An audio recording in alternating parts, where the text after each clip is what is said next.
السلام عليكم ورحمة الله وبركاته. ازيكم عاملين ايه؟ وحشتوني جدا جدا جدا. النهاردة طبعا مهرجان البتنجان. انتوا عارفين ان انا ايه؟ عملت لكم كفتة البتنجان. انا كنت جايبة 2، شلت واحدة. عملت بيها الكفتة، والتانية هعمل لكم ان شاء الله بيها صينية مسقعة تحفة، مسقعة امل. اتمنى ان هي تعجبكم، واتمنى ان انتوا تشرفوني كده باللايك بتاعكم والاشتراك بتاعكم والتعليق بتاعكم، وكتر خيركم جميعا على دعمكم ليا. وانا دلوقتي حطيت الطاسه، وادي البتنجان اهو.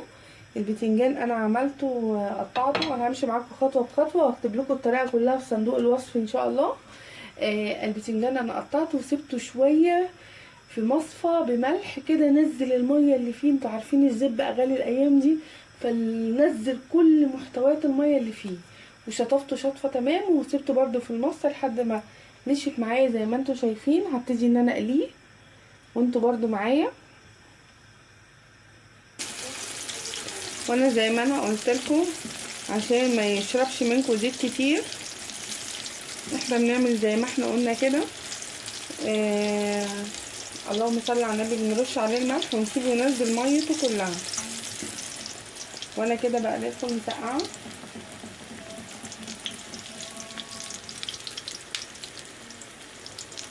هي حاجه مش غامقه معايا، بس انا الاضاءه عندي هي اللي مش قويه.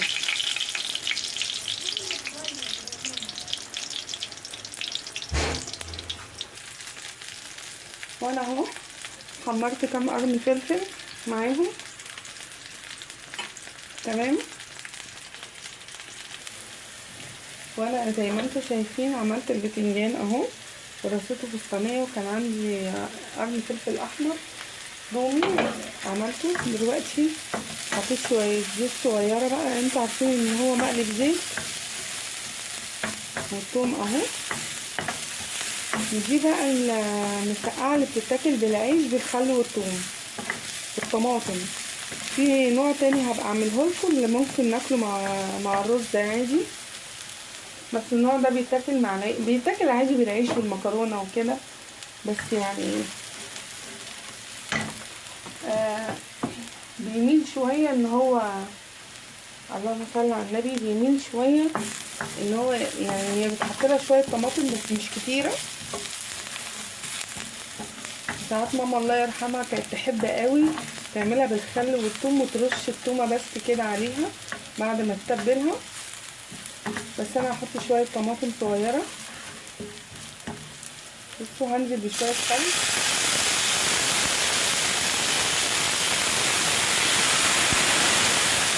زي ما انتوا شايفين هبتدي اتبل. طبعا انا مش هقول لكم يعني الخل لما بينزل بيعمل ايه، عامل ريحه تحفه يعني بصراحه.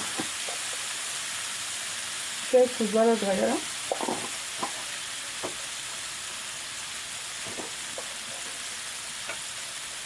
وشويه كمون. وطبعا انا كنت سنه صغيره فلفل اسود عشان الطماطم اللي هتتحط بس، سنه صغيره. تمام. زي ما انتوا شايفين اهو.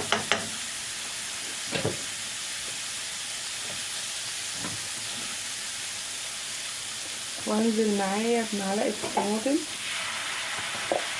مش هكتر، حاجات بسيطه كده، 3-4 معالق كده اهو. تمام. وميزه الطماطم اللي انا عاملاها دي اني انا بقيت اعمل حاجه جديده، بقيت اديها سلقه كده وشايلاها ومقشره، بتبقى عامله زي ما تكون مسبكه بصراحه، متاخدش معايا وقت خالص. وطبعا انا مش هقول لكم عشان طبعا انتوا عارفين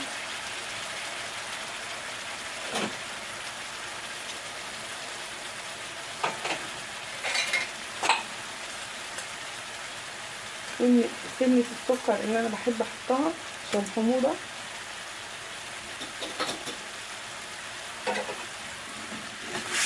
زي ما انتوا شايفين اهو، زي ما انتوا شايفين اهي قدامكم.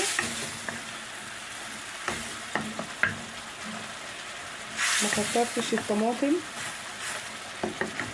هملح بقى.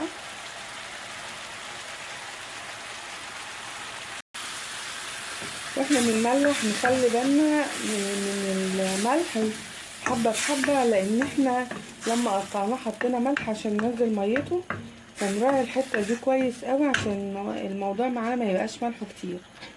زي ما انتوا شايفين هبتدي ان انا هنقل البتنجان على اهو البتنجان على النار. هبتدي ان انا اوزع كده. انا ما عملتش كتير لان هو مش عامله كميه. تمام.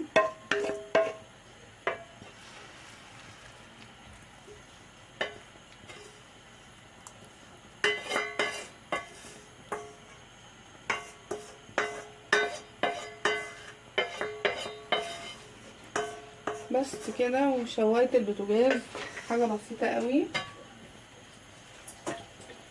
حبه ميه صغيره بس عشان الطاسه. شوايه البوتاجاز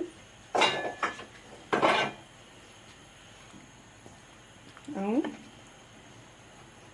شوايه البوتاجاز بس هتاخد غلوه بس من فوق. انا مشغله البوتاجاز عادي بعد ما حطيت في البايركس اهو. تمام.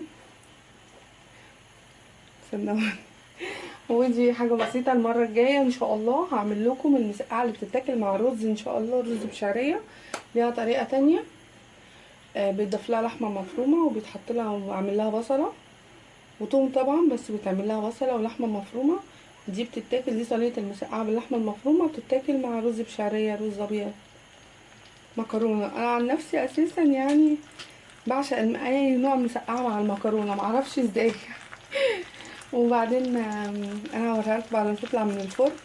هي بدات اهي تاخد من تحت حاجه بسيطه، وادخلها بقى على الشوايه.